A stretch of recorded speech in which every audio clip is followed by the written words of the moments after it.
به نام او که تمام هستی از آن اوست. سلام عرض میکنم خدمت شما عزیزان دلم. امیدوارم حالتون خوب باشه و از زندگی زیباتون هم لذت ببرید. با یک دوره آموزشی بسیار بسیار بسیار بسیار من گیر نکردم، اینترنتت هم گیر نکرده، تأکید واقعیت اغراق نیست. بسیار جذاب.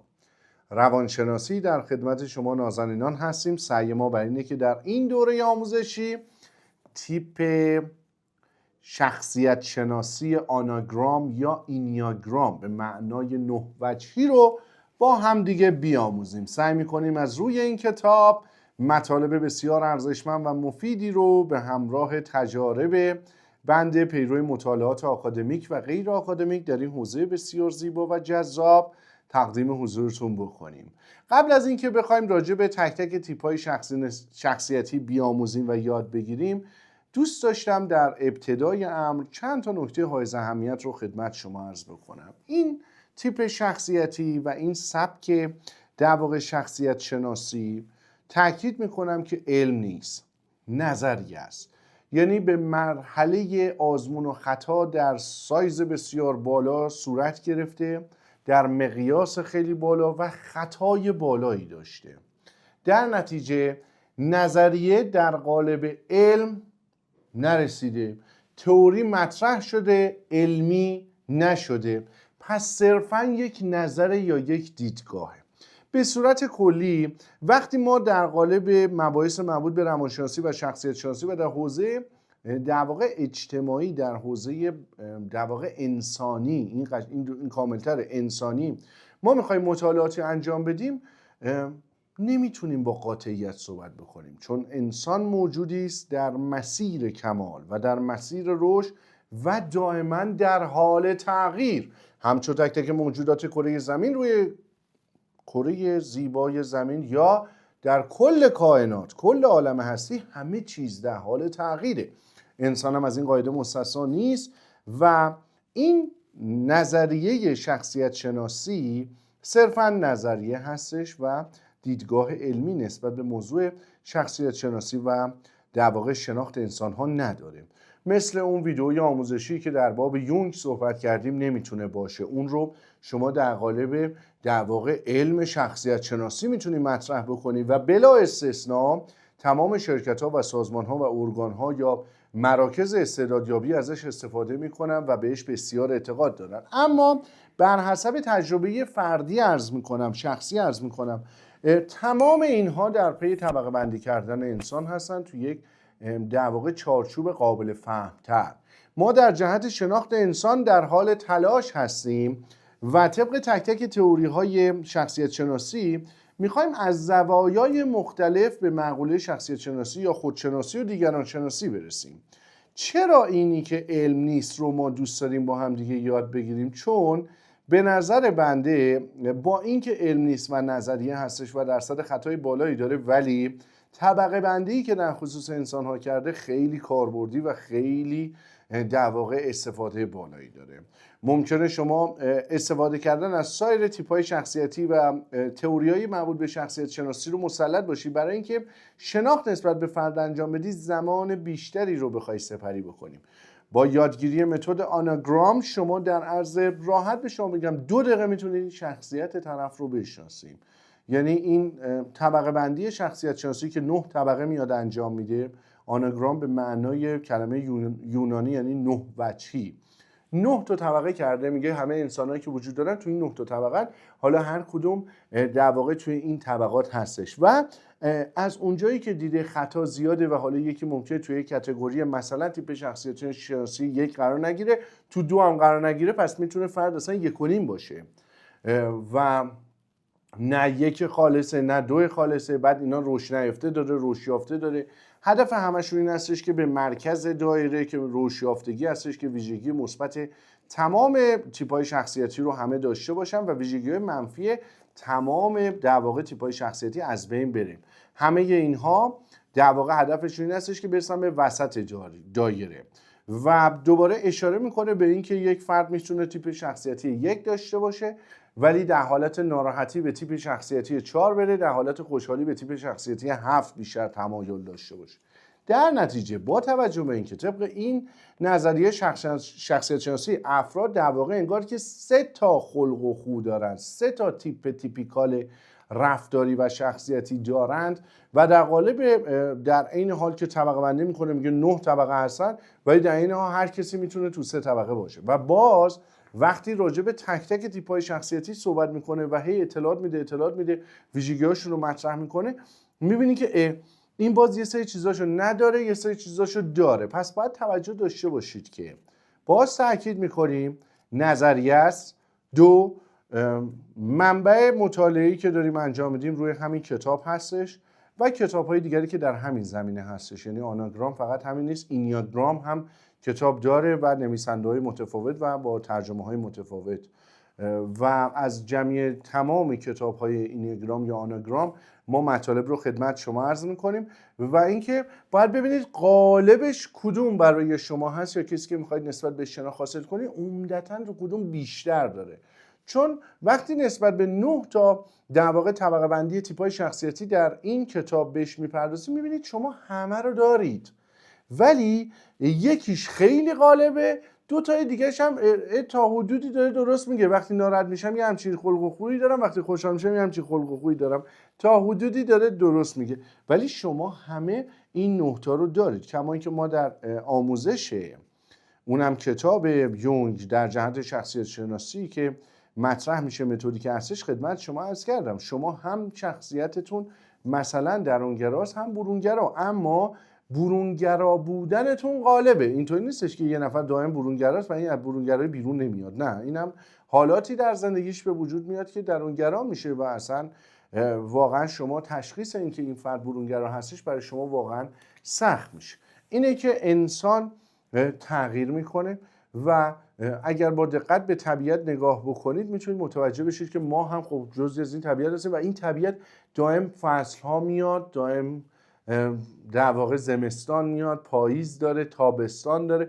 انسان هم همین، روزای خوشحالی داره، روزای یه سیل میاد، زلزله میاد، درونش به همین صورته. و یه مقوله‌ای که واقعا ارزشمنده در جهتش مطالعه بکنید و بنده به عنوان یه نوجوان که اعتقاد داشتم یکی از عاملین مهم موفقیت هر فرد شناخت خود و دیگرانه، در نتیجه علاقه بسیار زیادی به موضوعات روانشناسی دارم و با توجه به اینکه خیلی علاقه داشتم و خیلی کلاس‌هاشو به صورت خصوصی، گروهی، مشاوره فردی، گروهی رفتم و در حد مستری قرار گرفتم به لطف اساتید نازنینی که داشتم که توانایی تدریس کردنش رو داشتم، که بنده این کار رو در اینجا انجام نمیدم، فقط مطالب کتاب رو خدمت شما تقدیم حضور میکنم با اینکه تواناییش رو دارم. یعنی در تک تک تیپ‌های شخصیتی طبق تک تک نظریه‌های شخصیتی بخوام به شما آموزش بدم و حتی گاهن تراوشات ذهنیم و اون چیزهایی که بر حسب تجربه فردیم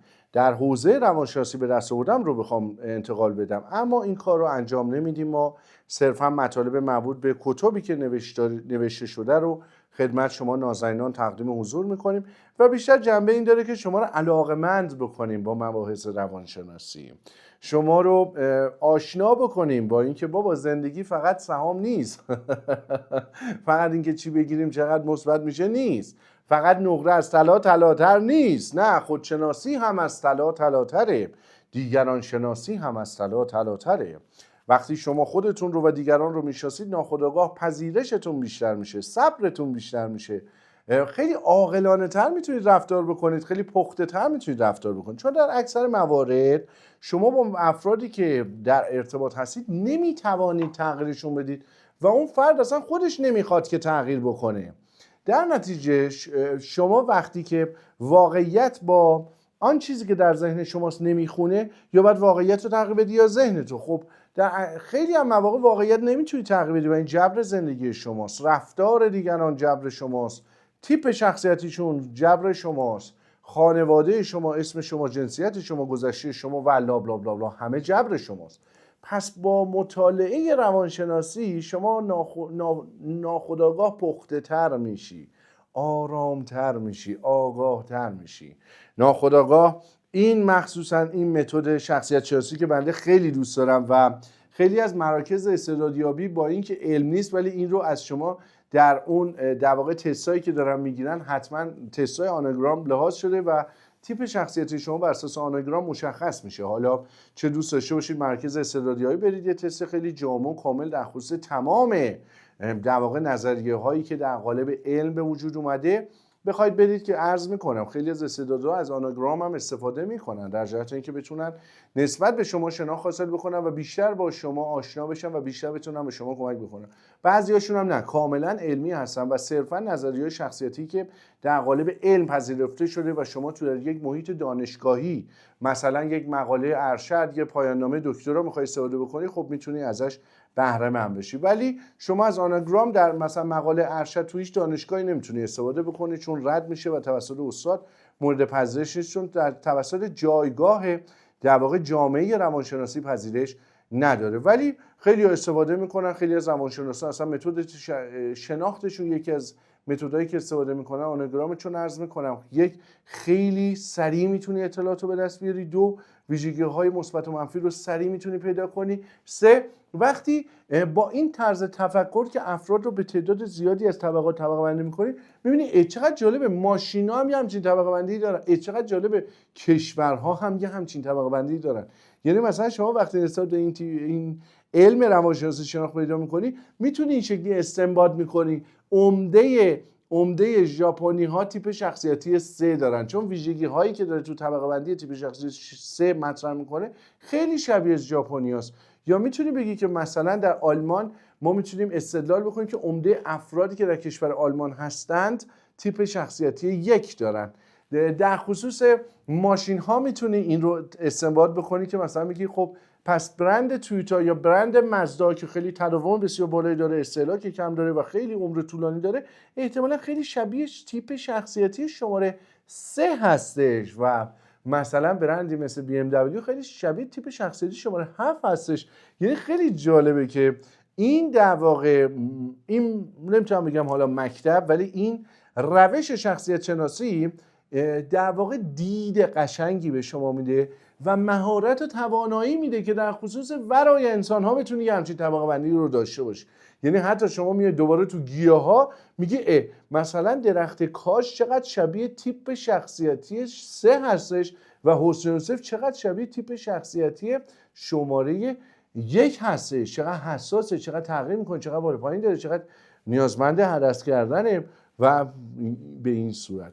یعنی عرض بنده این هستش که این رو در نظر نگیرید که خیلی خوب من این 9 تا تیپ شخصیتی رو شناختم، حتما تو یا تیپ 1 یا تا 9 یک کدومش هستی، یا خودم حتما یک کدومش هستم و دیگه هم نمیتونم اینجاشو گوش بده، دیگه هم نمیتونم تیپمو تغییر بدم. نه بابا، ما آدمای خوش تیپی هستیم. ما دائم میتونیم تیپمون رو تغییر بدیم و یکی از تفاوت‌های ما با طلا همینه، برای همین ما از طلا طلاتریم. ما میتونیم تغییر بکنیم، طلا نمیتونه تغییر بکنه و اون به ذات این که نمیتونه تغییر بکنه ارزشمنده، ما به ذات این که قابل تغییریم ارزشمندیم. پس اینکه تیپ شخصیتی شما یا دیگران چی هستش یه بحثه.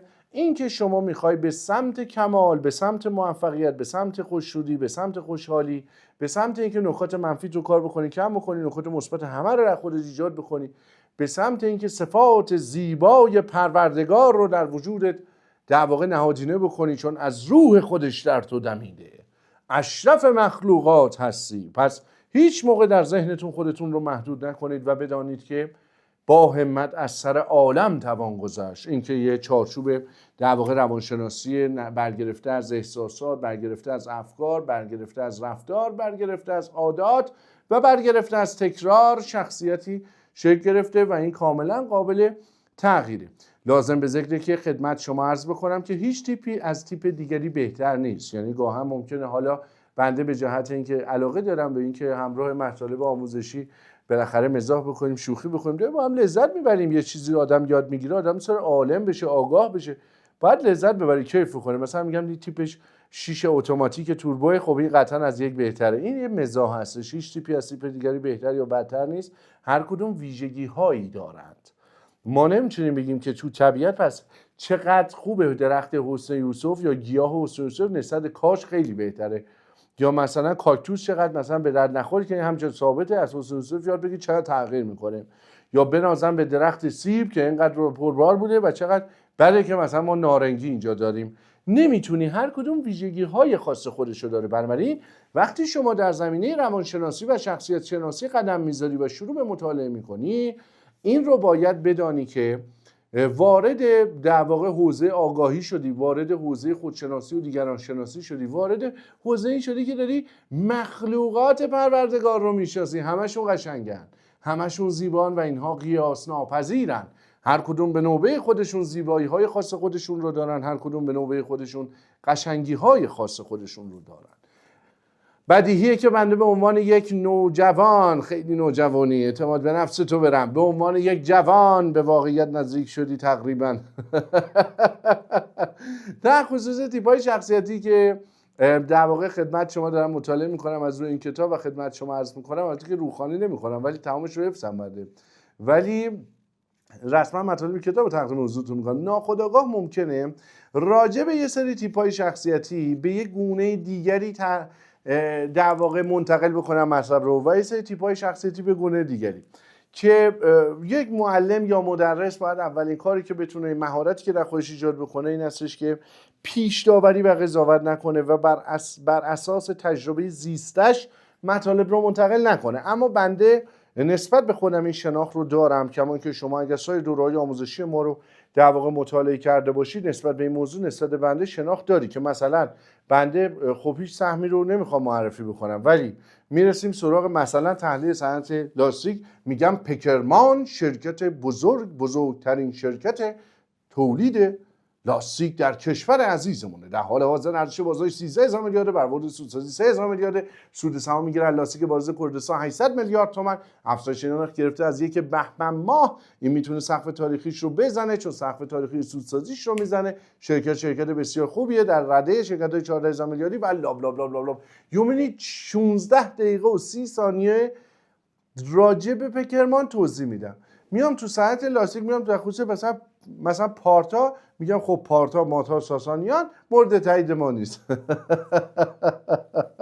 یا اطلاعات مالیش اینطوری ازش، تمام 30 ثانیه صحبت میکنم. این ناخودآگاه القا میکنه که بچه‌ها به عنوان دانشجوی آموزش مسائل بورسی میفهمن که آقای خسروانی روانی موانی چسبونی به ما علاقه بیشتری نسبت به کرمان داره تا اینکه نسبت به در واقع مثلا پارتا یا پتایر. مثال عرض میکنم.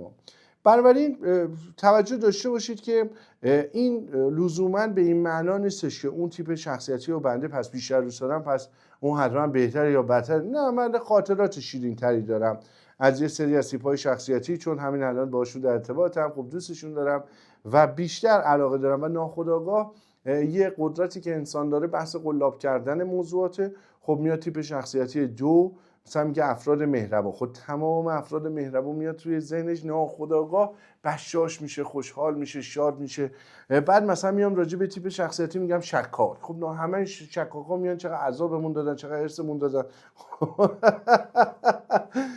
البته که خب این نشون میده خود بنده هنوز کار دارم و طبیعی ازش که کار دارم. خود بنده با اینکه قریب 8 سال قاطعانه بدون اغراق، 8 سال و 2 ماه و 3 روز و 14 ثانیه است که مطالعه روانشناسی انجام میدم و خیلی تلاش میکنم در جهت خودشناسی و خداشناسی و زندگی شناسی و انسان شناسی. واقعا یکی از حوزه‌های مورد علاقه منه و سعی میکنم هر سال عادات منفیمو کنار بذارم، کمترش کنم، روش کار بکنم و عادات مثبت خودم رو بیشتر بکنم. اما ناخودآگاه انسان بنا به خاطراتی که داره، بنا به بنده حافظه بسیار قوی دارم به شما بگم، بنا به حافظه‌ای که داره، خب توی کلاس یادم میفته، توی خاطره گذشته یادم میفته، یا یه چیزی یادم میفته، یه چیزی همین اخیراً یه تیپ 4 مثلا اذیتم کرده، یا خود ناخودآگاه مدل دیگری این رو مطرح میکنم.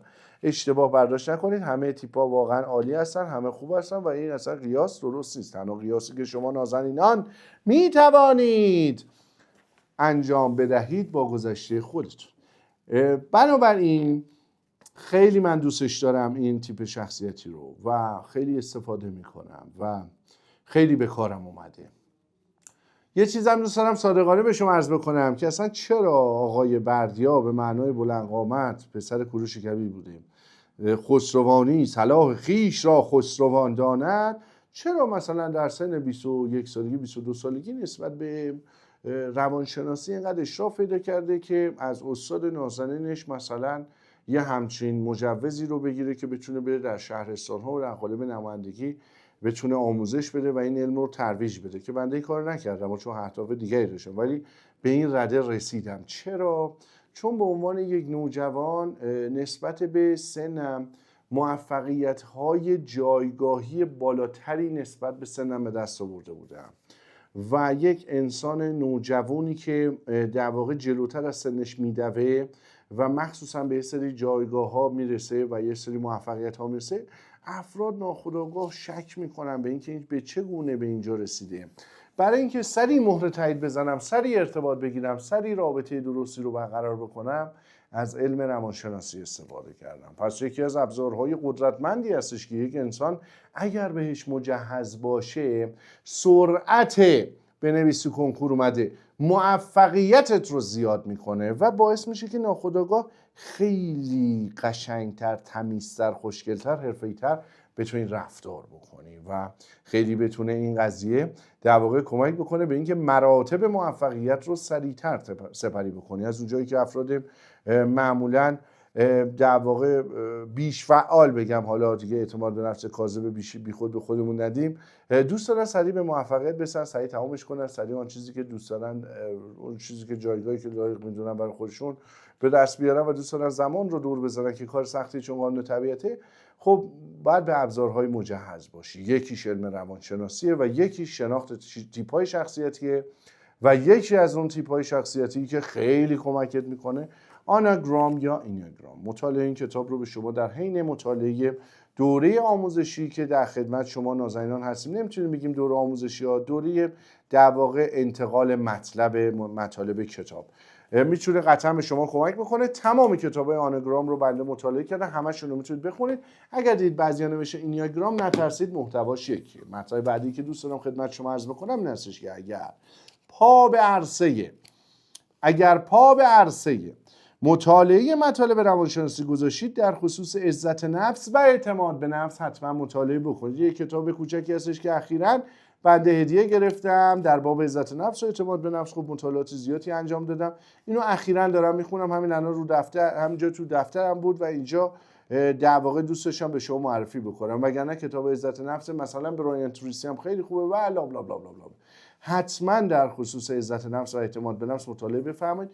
ما در خصوص تیپ‌های شخصیتی که کدوم اعتماد به نفسشون به چه صورتی، عزت نفسشون به چه صورتی، خدمت شما حتما مطالبی رو عرض خواهیم کرد و از اون مهمتر این هستش که وقتی شما نسبت به علم زیبای روانشناسی شناخت حاصل می‌کنی، میتونی به صورت تخصصی در حوزه تخصصیت اون رو استفاده بکنی و یکی از کتاب‌های شاهکاری که برای افرادی که تحلیلگر هستن، سرمایه‌گذار در بازار بورس هستن، سرمایه‌گذار در بازارهای مالی هستن، مطالعه مباحث روانشناسی که با محوریت معامله‌گری، با محوریت تحلیلگری قطعا میتونه کمک بکنه و این یکی از کتاب‌های شاهکار کتابخانه بنده است که میتونن با قاطعیت 100% اگر شما فعال بازار مالی هستی به شما توصیه بکنم. جز معدود کتاباییه که بنده تا به امروز 4 بار مطالعه کردم و ازش یاد گرفتم. بنده در مجموع زیر 10 تا کتابی که دوبار خونده باشم.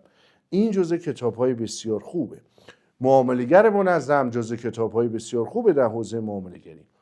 و چقدر قشنگه که شما بدونید حوزه روانشناسی انقدر وسیع و پرکاربرد و زیباست که با تلفیق با سایر علوم رشته‌های جدید رو به وجود آورده.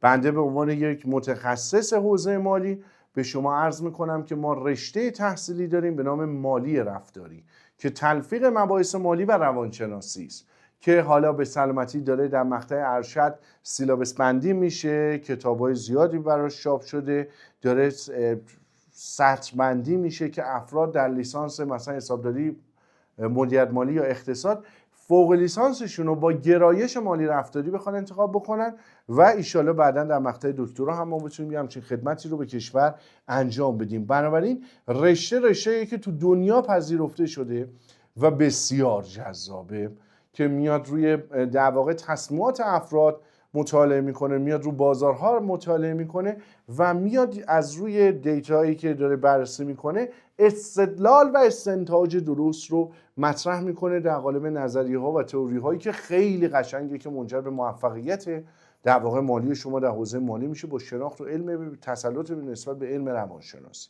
بنابراین مالی رفتاری هم جزو کتاب‌های خیلی قشنگیه که به صورت آکادمیک میتونید مطالعه بفرمایید و حتی در مقطع ارشد اگر علاقه دارید میتونه بحث در واقع قشنگی باشه، قطعا چون رشته نوظهوری هستش در کشور ما، بازار کارش خب یک مقدار در حاله ای از ابهام سخت‌تره، نه اینکه حالا کلا ابهام داشته باشه، نه حتما استخدام میشید، سخت‌تره. ممکنه برید یه جا مصاحبه بگید اصلا چی هست این اصلا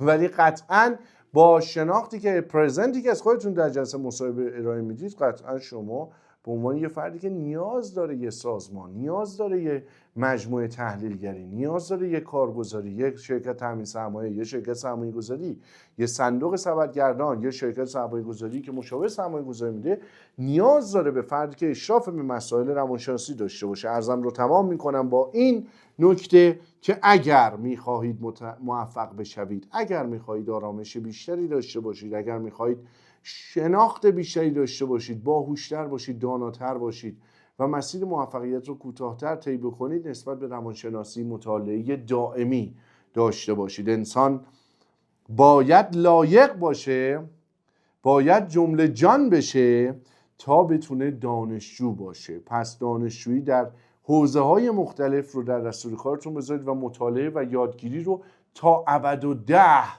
ادامه بدید، انقدر که این مطالب و این رسته ها، این رشته ها انقدر که شیرین و انقدر که جذاب و انقدر که تاثیر مثبت میذاره، که امیدوارم این توصیه برادرانه در حد توصیه باقی نمونه و جدی بگیری و قطعاً جامعه عمل بهش بپوشانی. براتون بهترین ها رو آرزو میکنم. امیدوارم از تک تک ویدئوی آموزشی در این دوره آموزشی بسیار زیبا، دلی و عاشقانه و صادقانه لذت ببرید. ما با پرسنل نازنین مجموعه آموزشی روز همه با هم دیگه این دوره آموزشی رو تقدیم حضورتون میکنیم. نقطه نظرات بچه‌ها و مشارکت بچه‌ها رو ملاحظه خواهید کرد و امیدوارم که بتونه راهگشای انگیزه‌ای باشه جهت مطالعات بیشتر شما عزیزان. براتون بهترین ها رو آرزو میکنم. زیر سایه پروردگار مهربان هر آنچه میخواهید بهش برسید که لایق بهترینایید. اگر چیزی، اتفاقی، راهی، یادگیری، مسیری برای شما روشن میشه، اتفاقی نیست، حکمت و قسمتی داره. شاید یکی از مشکلات و مسائل و دغدغه ها و نگرانی ها و غم و غصه خدای نکرده از طریق همین ویدئوی آموزشی برات برطرف بشه، یا همین بتونه هدیه قشنگی برای کسی که میدونی میتونه براش کمک ساز باشه، حالش بهتر بشه، روحیش بهتر بشه، بهش هدیه بدی. عزیز دلمی، بریم با هم دیگه نگاه کنیم ببینیم در این دوره چه کردیم.